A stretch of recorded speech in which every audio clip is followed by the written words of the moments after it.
Dans cette vidéo, je vais vous donner les stratégies exactes pour réaliser des excellents value bets in en cash game live. Et croyez-moi, si vous trouvez ces spots de value bets in, vos gains mensuels vont être totalement multipliés. Après cette vidéo, l'objectif, c'est que vous rajoutiez cette arme à votre arsenal, allez faire une session, mettez ça en application et vous verrez que vous allez naturellement gagner plus d'argent au tard. Les amis, je vous ai préparé donc trois mains que moi j'ai joué. On va parler de concept de range, évidemment, ça va être extrêmement important, bien comprendre la range adverse pour pouvoir réaliser ce genre de value bet. Je vais vous parler de la connaissance que j'ai du field, ok, comment vous allez pouvoir les exploiter leur sizing tel. Un autre spot, c'est un deuxième spot que je joue contre un reg. Donc même contre les regs, vous allez pouvoir justement, et vous devez trouver ce genre de value bets in pour maximiser votre V, augmenter votre taux horaire. On va parler de compréhension de range, quel choix de sizing utiliser, et je vais vous parler d'un concept, le concept de dépolarisation. Troisième main, une main que j'ai filmée, et je vais vous expliquer pourquoi je vais vous montrer justement, pourquoi je vais vous montrer le record de cette main. C'est un spot que j'ai joué contre un joueur créatif, donc on va parler de profil, j'avais énormément de read contre lui, et ça je voulais développer. Et on va parler de niveau de pensée. Restez bien jusqu'à la fin, elle est filmée, je vais vous expliquer pourquoi je vous montre ça, et on va voir la réaction tout simplement de ce joueur.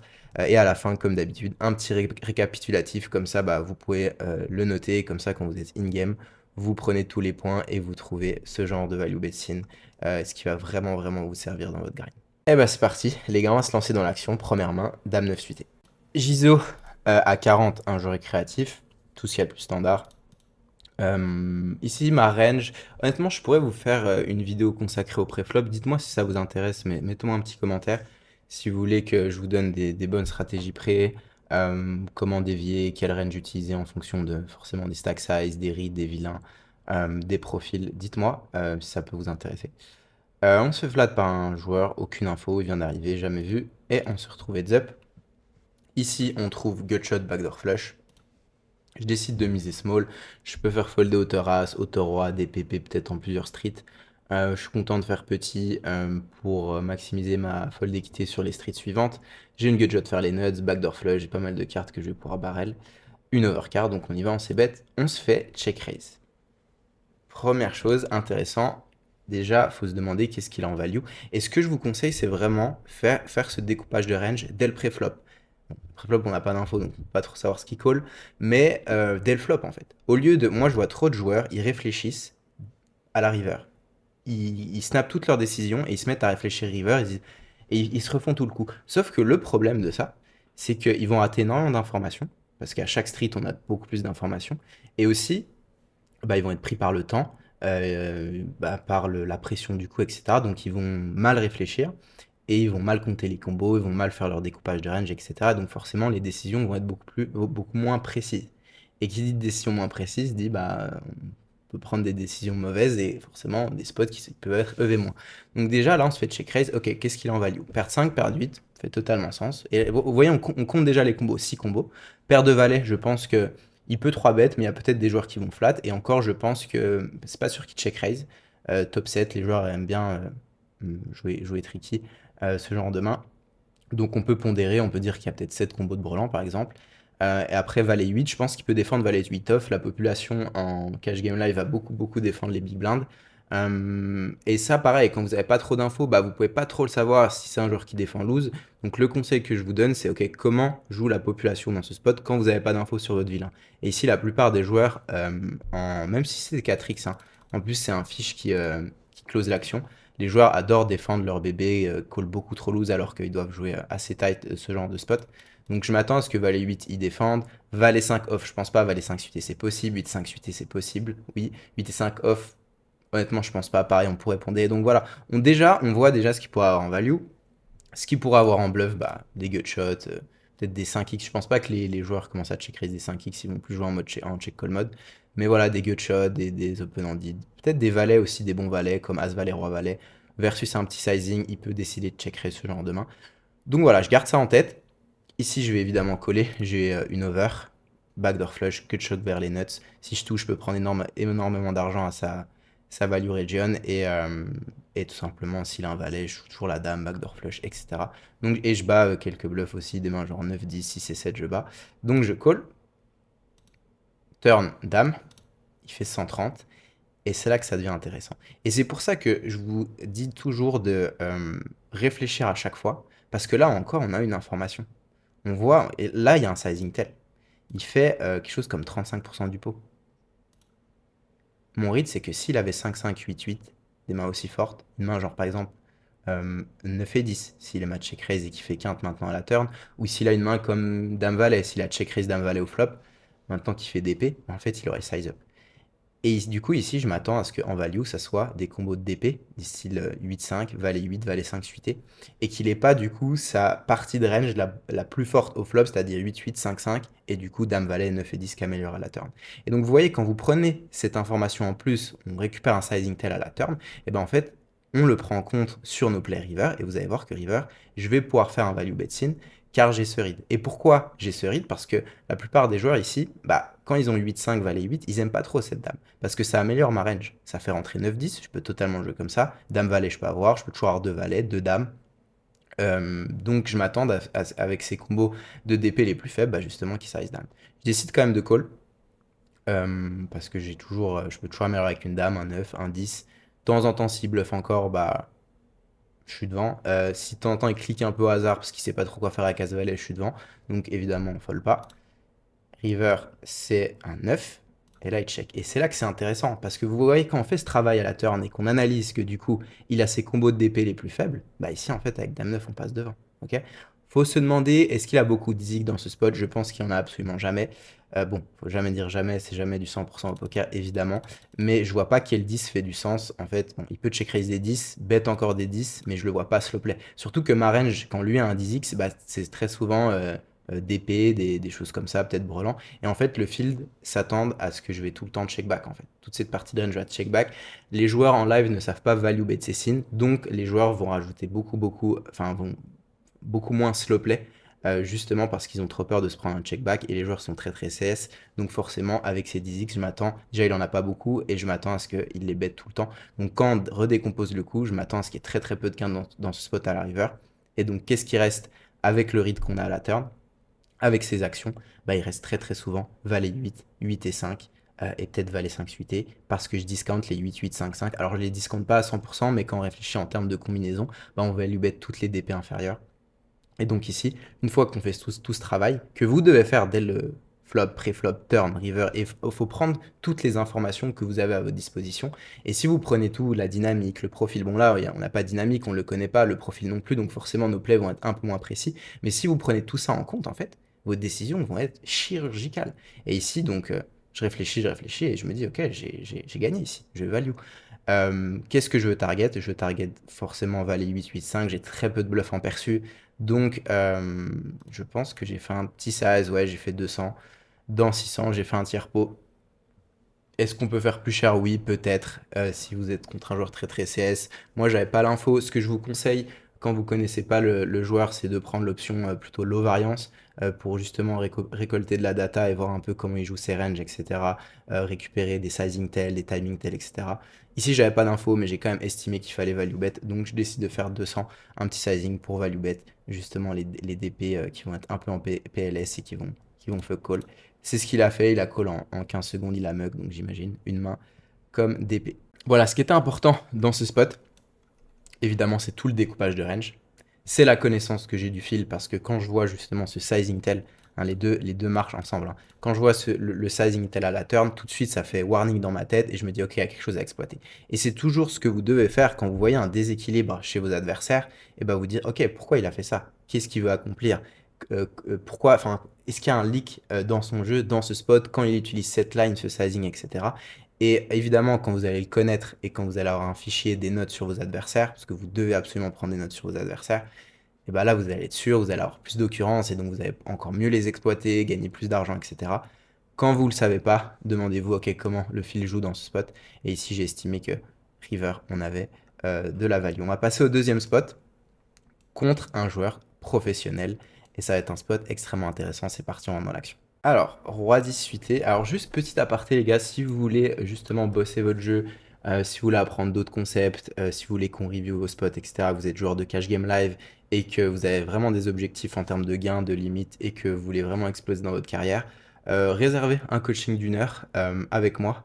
Le premier est gratuit, franchement, je vous l'offre. Je vous aide un maximum, il n'y a pas d'engagement, qu'on travaille ou qu'on ne travaille pas ensemble. Par la suite, je vais vous aider un maximum pendant ce coaching. Donc c'est en description, n'hésitez pas. Vous inquiétez pas, je mords pas, je suis très sympa et je vais vous aider. Donc on enchaîne tout de suite. Roi 18 ici. On joue contre un Moureg, on est en 2-5. Chose US, à Miami, je crois que je joue ça, ouais. Je décide de 3 bêtes, roi 10 saute. Ici, bon flop pour ma range. Je m'attends à ce qu'il ait très très peu de bonnes mains sur ce board. Je m'attends pas trop à ce qu'il défende 2-2-3 3 hors de position. Encore c'est possible, mais je pense qu'il va quand même beaucoup les folder ce genre de main. Valet-Valet, je pense qu'il va beaucoup 4 bêtes. Il a aucune combinaison de paires, donc vraiment sur ces textures, j'ai un gros avantage de range. Je décide de bet mi-pot pour pouvoir barrel sur pas mal de cartes.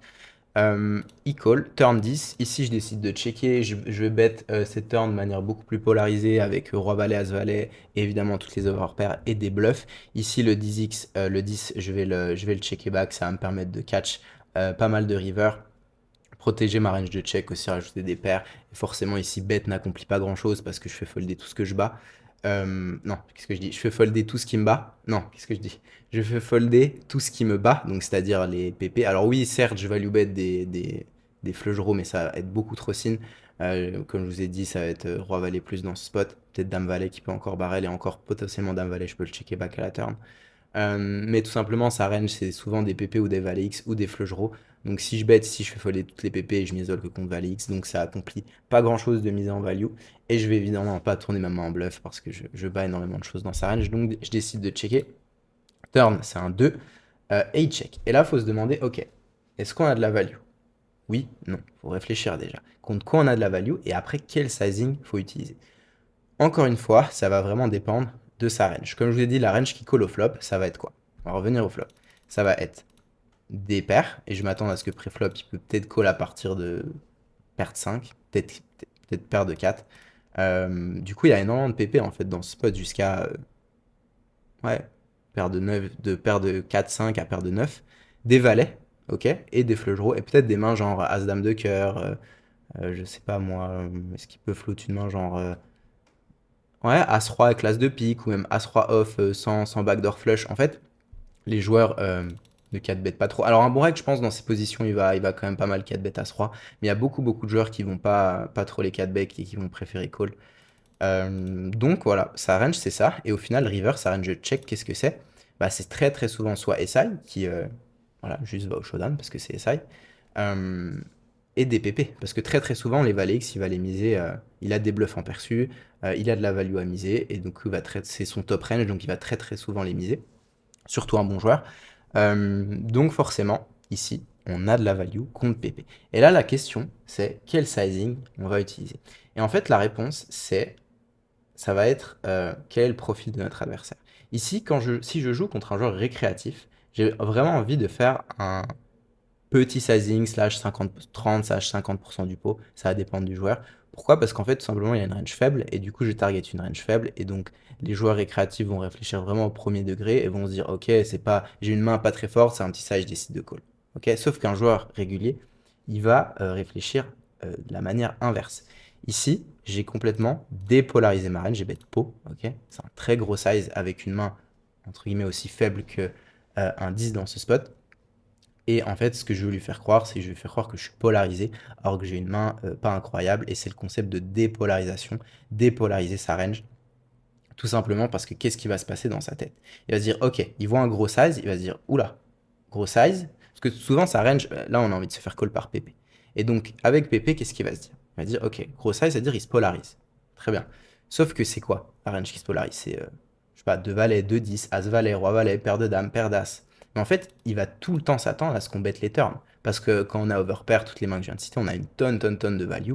On a 3 streets de value, on veut construire un pot et tout simplement le stacker. Donc ils s'attendent pas du tout à ce que je check ce genre de main. Et en plus, je me rappelle très bien, il est dans le tank. Et en fait, il réfléchit à voix haute. C'est un Français que je joue aux US. Et il se dit, mais attends, mais là, tu rep rien. Pourquoi tu utilises ce sizing, etc. T'aurais bête. En fait, tout le thinking que je vous fais, il se le fait. Et du coup, il finit par call paire de 7. Je crois qu'il avait paire de 7, en tout cas une PP, je me rappelle plus, je crois paire de 7, ouais. Et en plus, il m'a félicité de mon value bet, donc c'était cool. Euh, et tout simplement, en fait, j'ai choisi Size parce que c'était un joueur qui réfléchissait. Ok, parce que voilà, il réfléchit, ok, c'est quoi ta range, t'aurais deux barrels ça, etc., etc. Alors qu'un joueur qui réfléchit plutôt au premier degré, qui va juste se soucier de sa propre range, justement, c'est pas vraiment un sizing qui va marcher. Et encore, ça dépend. Contre certains profils, ça peut marcher. Avec certaines dynamiques, etc., ça peut marcher. J'ai fait 290 et il a call et j'ai remporté ce pot. Alright, on enchaîne les gars. Deuxième main, c'est good. Troisième main maintenant. Ça va être très marrant, je l'ai filmé, vous allez voir. Je vais vous parler d'un concept qui est important, le niveau de pensée de vos adversaires. On l'a déjà vu sur cette main, mais je vais le réexpliquer ici. Et on va voir comment on va pouvoir exploiter les reads qu'on a sur un adversaire. Ici, c'est un joueur récréa que je connais extrêmement bien, sur lequel j'ai beaucoup de reads. Donc j'ai fait un play, enfin en tout cas, vous allez voir. Bah, c'est parti, on rentre dans l'action. Alors, je vous ai pas caché les cartes. Bon, c'est pas très grave. Ici, on est en 5-10. Il open UTG 20 et je découvre As-4 suité. Alors ici, c'est pas un 3-bet, c'est beaucoup trop loose de 3-bet As-4 suité de cette position. Mais ce qui est très important quand vous avez des ranges, en fait, ça va de dévier de vos ranges. Et ici, en fait, plusieurs choses. Déjà que je sais quand il fait un min raise, il a sa partie de range la plus faible dans ce spot. Donc ça me dérange pas de 3 bet, même si je vais pas forcément dominer sa range de call de 3 bet, forcément hors de position. Mais je suis très très content de le jouer en heads up. Je suis très content de faire fuir tout le monde, de pas me prendre un spot de squeeze si je flat, de le jouer en heads up, etc. Surtout, c'est un joueur que je connais extrêmement bien. J'ai énormément de reads, des tells physiques, des timings, des sizing tells. Je sais comment il joue, je connais très très bien ses ranges. Donc forcément, plus vous avez d'infos, plus vous avez de reads sur vos adversaires, plus vous allez pouvoir multiplier le nombre de pops que vous allez pouvoir jouer contre eux parce que vous allez vraiment très très bien jouer post-flop. Je décide de prendre le spot et on se fait call, je flop extrêmement bien.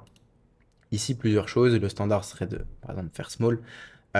Mais c'est pas ce que je vais faire. Je fais 60. Alors, honnêtement, je pense que c'est une erreur. Surtout avec les reads, je vais vous les expliquer juste après. Je pense qu'il faut faire plus cher dans ce spot. J'aurais fait quelque chose comme. À froid, ici, j'aurais fait quelque chose comme 75-80. Je pense que ça marche très bien. Parce que quand on réfléchit à sa range de call, pré-flop, ça va être des PP, ça va être des Broadway off, des Broadway suités, des SI, des choses comme ça. Et en fait, je savais, c'était mon read, que ce joueur, peu importe le size, ne float jamais.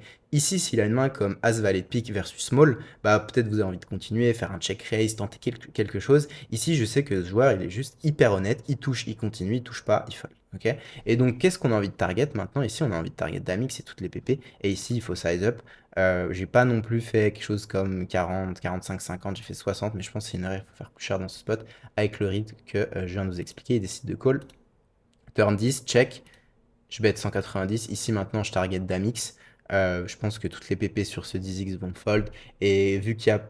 Ouais, non, il n'y a pas de float, je m'attends pas du tout à ce qu'il float des 10x, genre des As de pique, As de cœur, Roi Valet, de cœur, ce genre de main, il les a pas. Donc, tout simplement, je target juste une dame. Et pareil, une erreur, on le voit. Je fais une erreur de size, je dois faire bien plus cher. Je pense qu'une dame X ici, faut pas non plus faire trop trop cher. Il y a certains joueurs peut-être qui vont ils vont se dire, si vous commencez à faire un overbet avec top pair, peut-être trouver des spots de hero fall s'ils sont un peu trop tight, s'ils savent qu'il y a une river qui va être peut-être difficile à jouer, qui vont potentiellement devoir mettre leur stack au milieu, si c'est des joueurs un peu scared, un peu tight, ne soyez pas trop greedy et faites pas non plus des très très gros size, mais ici, honnêtement, contre ce joueur, il allait jamais folder une dame. Donc je pense qu'il faut absolument, absolument size up. J'aurais fait, je pense, on peut pot, voire on peut même faire quelque chose comme 300. En plus, il était un peu en tilt. On voit, il est en 5-10, d'habitude, il cave beaucoup plus. Là, il est avec 1000 devant lui, donc je pense qu'il perd. Et donc, quand on prend en compte ça, on peut vraiment size up. Une deuxième erreur. Donc, vous voyez que, alors, c'est pas des énormes erreurs, c'est juste des petites adaptations de sizing que je dois faire. Euh, mais c'est pour ça que c'est extrêmement important de review ces spots. Parce que si vous les. Enfin, vous allez jamais vous en rappeler. Et si vous regardez pas à froid ce genre de spot, bah vous savez pas que ici, ah, on aurait pu bet 75. Ah, ici, on aurait pu bet 265. Et en fait, ça fait une différence énorme. Parce que ce spot, bah, ça fait une différence de 15 euros au flop. Et quelque chose comme, j'ai bet combien? Voilà, on peut bet 100 balles de plus. Forcément, ça fait beaucoup d'argent. Et sur le long terme, ça fait une tonne d'argent. Donc si vous analysez pas vos erreurs, vous regardez pas vos spots, etc., bah en fait, vous pouvez continuellement faire tout le temps ces erreurs. Même si vous prenez les pots, parce qu'imaginez ici ça e-call, turn break, je value bet e-call, on est content, on a pris de l'argent, le pot est gros, du coup on se remet pas en question. On se dit bah j'ai gagné, c'est bon, j'ai fini ma session à plus 700, je suis content, j'ai bien joué, j'ai value bet où il fallait, etc. Mais non, on aurait pu finir à 1000, à 1002, si on maximise nos spots. Donc c'est extrêmement important, voilà, c'était la petite parenthèse. 6 de bête, il me colle. Euh, Elle est donc bête. Et là, j'ai vraiment tanké. Je me suis dit, mais est-ce que j'ai de la value à jam? Parce que ici, qu'est-ce qui nous bat? Paire de 10. Paire de 10 fait sens. Carré de 10. Paire de dames. Je pense que paire de dames va pas 4 bêtes près. Ce joueur 4 bêtait jamais. Il était juste dans l'option call. Dame 10. Est-ce qu'il peut avoir dame 10 off? Honnêtement, oui, c'est possible.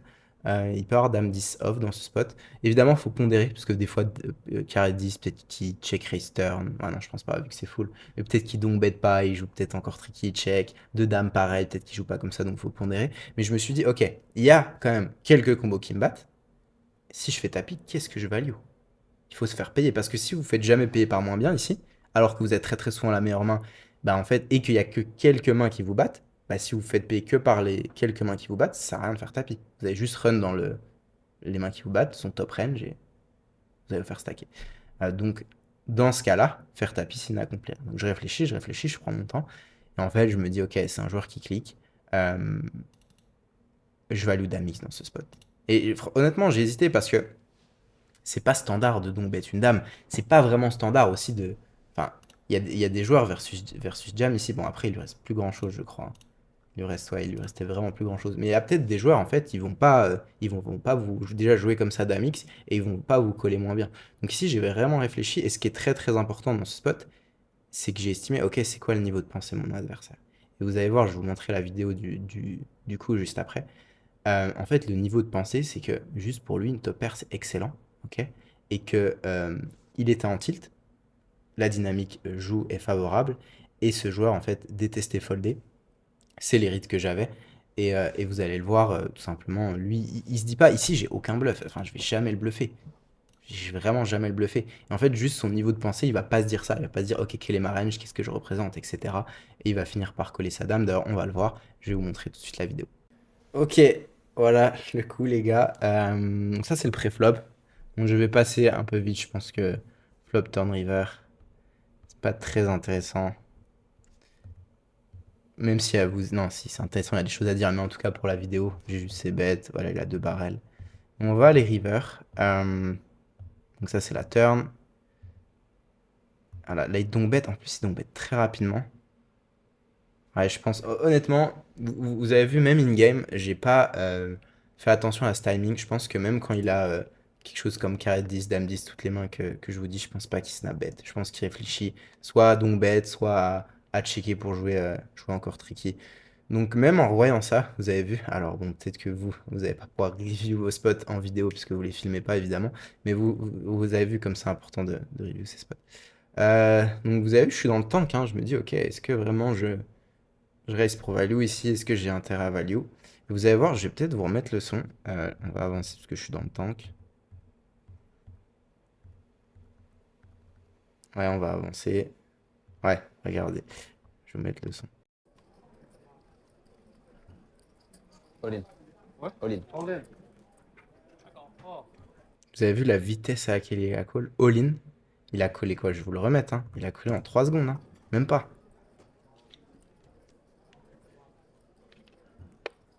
All in. Ouais. All in. All in.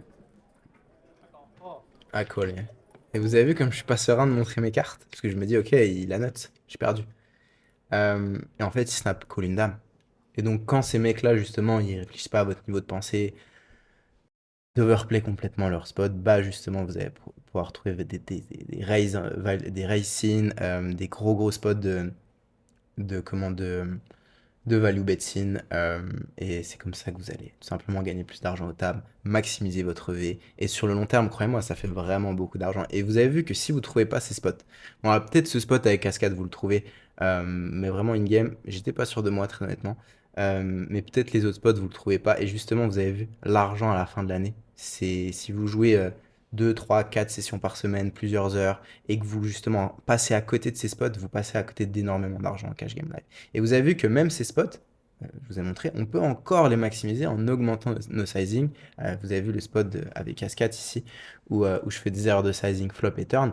Et donc, trop important de trouver ces spots. En tout cas, votre banquerot à la fin de l'année vous remerciera. Alright, voilà les gars, j'espère que ça vous a plu, que vous avez kiffé. Pour terminer, et ça vous pouvez vraiment le noter, comme ça quand vous êtes vraiment dans des spots in-game en cash live, bah, vous allez pouvoir vous en rappeler. Les éléments pour faire un bon value bet sin, alors je vais juste zoomer un peu, voilà. Comprendre évidemment le profil, si c'est un profil CS, vous allez naturellement pouvoir value better sin encore plus. Le choix de sizing évidemment va être important en fonction du profil, du niveau de pensée de notre adversaire, on l'a vu. Le deuxième point extrêmement important, c'est avoir une bonne lecture de range, parce que si vous comprenez très très bien la range, vous comptez les combos en fonction de toutes les infos que vous avez vues, on l'a vu le spot que j'ai joué avec Dame 9, et bah vous allez pouvoir trouver ce genre de value bet sin. Prenez votre temps, encore une fois, vous avez vu le spot avec Dame 9, il y a pas mal de choses à prendre en compte.